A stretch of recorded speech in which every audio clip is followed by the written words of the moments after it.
वागणे ही फार उपयोगाची नसते. पण परमात्मा काय आहे, आता वेळ नाही आपल्या जवळ या प्रेमाबद्दल अधिक बोलायला, पण थोडक्यामध्ये बोलून जातो. प्रेम मागितलं तुकोबारायांनी हे जरी बरोबर असलं तरी परमात्मा सगळ्यांना प्रेम देईलच याची शाश्वती नसते बरं. बाकी परमात्मा देईल, सगळं देईल. मी आपल्याला थोडस स्पष्ट सांगू का? अहो बाकी मोक्ष तुम्ही मागा, परमात्मा नाही म्हणत नाही. मोक्ष मागा, द्यायला तयार आहे, पण प्रेम मागा, परमात्मा देणार नाही. मी आपल्याला थोडस स्पष्ट सांगतो. मोक्ष देण्याच्या बाबतीत देवा एवढा उदार कोणी नाही, पण प्रेम देण्याच्या बाबतीत देवा एवढा कंजूस अजून जन्माला आला नाही. अजून जन्माला आला नाही. मोक्ष पाहिजे ना, घेऊन जा. तुम्हाला जो मोक्ष पाहिजे तो घेऊन जा. तुम्हाला समीपता पाहिजे घेऊन जा, सलोकता पाहिजे घेऊन जा, सारष्टी पाहिजे घेऊन जा, सायुज्य पाहिजे तोही घेऊन जा. आमचं काही म्हणणं नाही. स्वरूपता घेऊन जा, समीपता घेऊन जा, सलोकता घेऊन जा, सारष्टी घेऊन जा, सायुज्य घेऊन जा. आमचं काही म्हणणं नाही. अहो पुतनेला भगवंतांनी सायुज्य मोक्ष दिला. आपल्याला ज्ञानोबारांनी अर्जुनाच्या मुखातून देवाचं वर्णन करताना ज्ञानेश्वरीमध्ये हे बोलून दाखवलं. तेव्हा मोक्ष दुराराध्य किरो होय, तरी तो आराधी तुझे पाय, तू धाडील तेथ जाये पायी कुजैसा. तेव्हा तुम्ही किती मोठे आहात. तुझे अवदार्य जाणून स्वतंत्र, देतान म्हणसे पात्रापात्र, कैवल्या ऐसे पवित्र, ते वैरियाही दिधले, तू आसनकादिकाचे निमाने, सायुज्य सौरसू केला पुतने, जे विषाचे स्तनपाने मारू आली. ज्ञानोबारांनी अर्जुनाच्या मुखातून देवाचं वर्णन केलंय. आणि मोक्ष दुर्लभ असला तरी देवा तुमचं अवदार्य असं आहे की तुम्ही तो मोक्ष कुणालाही देऊ शकता. भगवंतानी पुतनेला मोक्ष दिला, पण प्रेम नाही दिलं. प्रेम नाही दिलं. प्रेम देण्याच्या बाबतीत परमात्मा फार कृपण आहे, फार कृपण. कृपण म्हणजे नुसता कृपण नाही. आमच्याकडे तेलंगणाकडे मी परवा सांगितलं, तेलंगणाकडे अजून एक शब्द आहे त्याला. त्याला नुसतं कृपण म्हणत नाही, त्याला मक्खी चूस म्हणतात. मक्खी चूस माहितीये का तुम्हाला? तुम्हाला माहित नसेल. आमच्याकडे देगलूरकडे तो शब्द जास्त प्रचलित आहे. तेलंगणाकडे मक्खी चूस. मक्खी म्हणजे माहितीये? माशी. माशी. मक्खी म्हणजे माशी. चहामध्ये जर माशी पडली तर हा माशी काढतो, चोखतो, मग फेकून देतो. याला म्हणतात मक्खी चूस. इतकं कृपण असावं लागतं, इतकं कृपण. याला म्हणतात मक्खी चूस. आता परमात्मा बाकी सगळं द्यायला तयार आहे, पण प्रेम देत नाही महाराज. का देत नाही? खरं सांगू का देत नाही? परमात्मा आपल्याला प्रेम का देत नाही सांगू? कारण त्यालाच मिळत नाही तर आपल्याला कुठून देईल?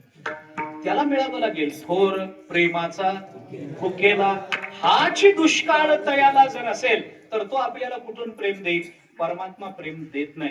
का देत नाही? गमत याच्यातली सोडून द्या, पण मला जे थोडस गांभीर्यानं पुढे सांगायचंय ते बोलतो आणि पुढे जातो. परमात्मा का प्रेम देत नाही? त्याची दोन कारण आहेत. पहिलं कारण असं आहे की प्रेमासारखी मूल्यवान गोष्ट या जगतामध्ये दुसरी नाही. आणि दुसरं कारण असं आहे, प्रेमासारखी नाजूक गोष्ट या जगतामध्ये दुसरी नाही. विठ्ठला विठ्ठला.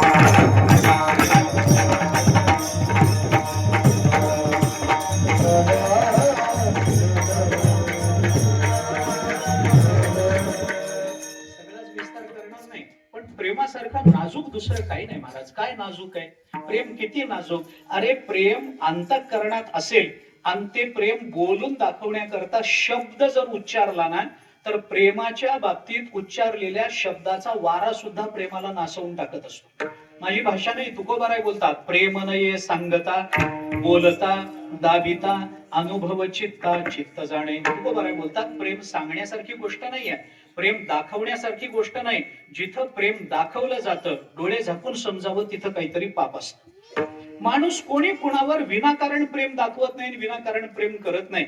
वेदांताचं चिंतन आहे. पंचदशीच्या पहिल्या प्रकरणामध्ये हा विचार बोलून दाखवलाय की कोणीही मनुष्य दुसऱ्यावर जे प्रेम करतो ते नेहमी स्वतः करता करत असतो, आणि मनुष्य स्वतःवर जे प्रेम करतो ते कधी दुसऱ्या करता करत नसतो. विठ्ठला विठ्ठला.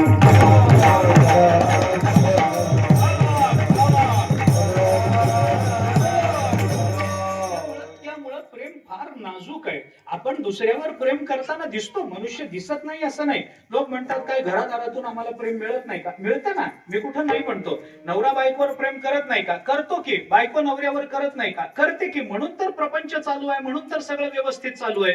पण मी आपल्याला खरं सांगू, नवरा बायकोवर का प्रेम करतो आणि बायको नवऱ्यावर का प्रेम करते याचा शोध घेतलाय का तुम्ही कधी? शोध याचा कधी मुळात जाऊन कधी शोध घेतलाय का? मी तुम्हाला आता कीर्तनच आहे, सांगायला काय लाज वाटायचं काय कारण? कीर्तनात मोकळं बोलतो मी, काय कुणाला तुकोबारायांचा भाषा आहे, आपल्याला काय आपल्या मनाचं बोलायचं नाही, कुणावर आरोप नाही. नवरा बायकोवर प्रेम करतो कारण ती 12 वाजायची वेळ सांभाळते, आणि बायको नवऱ्यावर प्रेम करते कारण तो महिन्याचं पगाराचं पाकिट तिच्या हातात देतो. याच्या पलीकडे काही काम काही नाही, माझी भाषाच नाही, हे मी बोलतच नाही. आपण उपनिषद बघा, याज्ञवल्क्याने म्हटलंय बृहदारण्यकामध्ये, नवारे पत्युकामाय पतिप्रियं भवति आत्मनस्तु कामाय पतिप्रियं भवति, नवारे जाया कामाय जाया प्रिया भवति आत्मनस्तु कामाय जाया प्रिया भवति. जाऊ द्या, काय करायचंय आपल्याला लांब सगळं सांगून. मी छोटा प्रयोग सांगतो, तेवढा करून बघा. लहान प्रयोग, मी अवघड बोलतच नाही, मला येतही नाही, सोपं सांगतो. एक छोटा प्रयोग घरी जाऊन करून बघा. काय करायचं, काही नाही, या महिन्यापासून घरी पगार द्यायचा बंद करा. काही फार अवघड नाही, सोपा प्रयोग. या महिन्यापासून घरी पगार द्यायचा बंद करा, नाही तुम्हाला पुढच्या चातुर्मासाला पंढरपूरला पाठवलं तर नाव बदलून देतो. कोण घरी ठेवून घेत, कोण घरी ठेवून घेत? अहो, खाणारं तोंड, हात न काम न करणारा हात आपल्यासारख्या मध्यमवर्गीयाला परवडत नसतो. परवडत नाही आपल्याला.